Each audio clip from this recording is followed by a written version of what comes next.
दोस्तों, हर साल भाद्रपद माह के शुक्ल पक्ष की अष्टमी तिथि से महालक्ष्मी व्रत का शुभारंभ हो जाता है और अश्विन माह के कृष्ण पक्ष की अष्टमी तिथि तक इसका समापन होता है।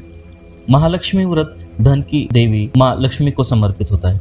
इन पवित्र दिनों में माता लक्ष्मी की पूजा उपासना से धन संबंधी समस्याओं का नाश हो जाता है।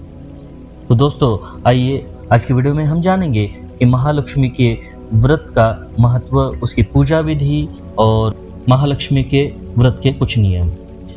महालक्ष्मी व्रत हिंदू धर्म का एक प्रमुख व्रत है जिसमें लक्ष्मी जी की आराधना की जाती है।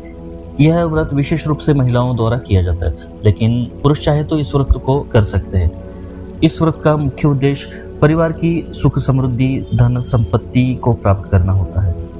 ऐसा माना जाता है कि महालक्ष्मी व्रत करने से देवी लक्ष्मी की कृपा बरसती है और जीवन में आर्थिक संकट दूर हो जाता है। दोस्तों, महालक्ष्मी व्रत में प्रतिदिन प्रातःकाल में उठकर स्नानार्जन करके स्वच्छ वस्त्र धारण करने चाहिए। महालक्ष्मी के समक्ष व्रत का संकल्प लेना चाहिए। पूजा के स्थान पर लक्ष्मी जी की प्रतिमा स्थापित कर उन्हें फूल, फल, चावल, हल्दी, कुमकुम, दीपक, अगरबत्ती और मिठाई अर्पित करनी होती है। इसके बाद वहीं बैठकर महालक्ष्मी स्तोत्र का पठन किया जाता है।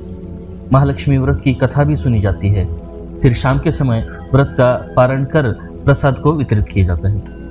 दोस्तों, शास्त्र के अनुसार महालक्ष्मी व्रत रखने वाले साधक को 16 दिन तक तामसिक चीज़ों का सेवन नहीं करना है। घर में साफ सफाई का विशेष ख्याल रखना है। हर रोज़ महालक्ष्मी के सामने दीपक जलाना है और उनकी विधिवत पूजा करनी होती है। यह व्रत रखने वाले को खट्टी चीज़ों से भी परहेज करना पड़ता है।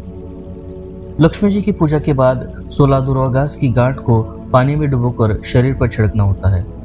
इन 16 दिनों में क्रोध, अहंकार से बचना होता है। किसी का अपमान नहीं करना है और अपने वाणी पर संयम रखना होता है।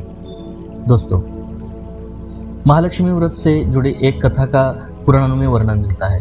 इस कथा के अनुसार एक गांव में एक गरीब ब्राह्मण रहता था जो भगवान विष्णु का भक्त था। एक बार उसकी भक्ति से प्रसन्न होकर भगवान विष्णु ने उसे दर्शन दिया और वरदान मांगने को कहा। भगवान विष्णु की बात सुन के उस ब्राह्मण ने लक्ष्मी जी का निवास घर में होने की कामना रखी।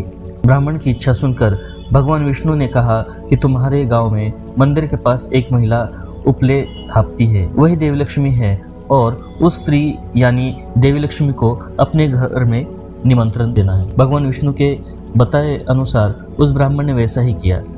वह उपले थापने वाली स्त्री यानी देवी लक्ष्मी के पास गया और उन्हें घर आने का निमंत्रण दिया। उसकी बातों को सुनकर देवी लक्ष्मी समझ गई कि यह काम भगवान विष्णु का है। इसके बाद उन्होंने ब्राह्मण से कहा कि तुम 16 दिन तक महालक्ष्मी का व्रत रखो और 16वें दिन रात के समय चंद्रमा को अर्घ्य दो। ऐसा करने से तुम्हारी मनोकामना पूरी होगी। ब्राह्मण ने देवी की बातों को सुनकर विधि विधान से महालक्ष्मी का व्रत रखा और 16वें दिन महालक्ष्मी जी ने अपना वचन निभाया। तब से महालक्ष्मी व्रत भारत के लोगों द्वारा मनाया जाने लगा। तो दोस्तों, आज की वीडियो में बस इतना ही। ऐसी ही रोचक जानकारी के लिए इस चैनल को सब्सक्राइब करें, इस वीडियो को लाइक शेयर जरूर करें। धन्यवाद।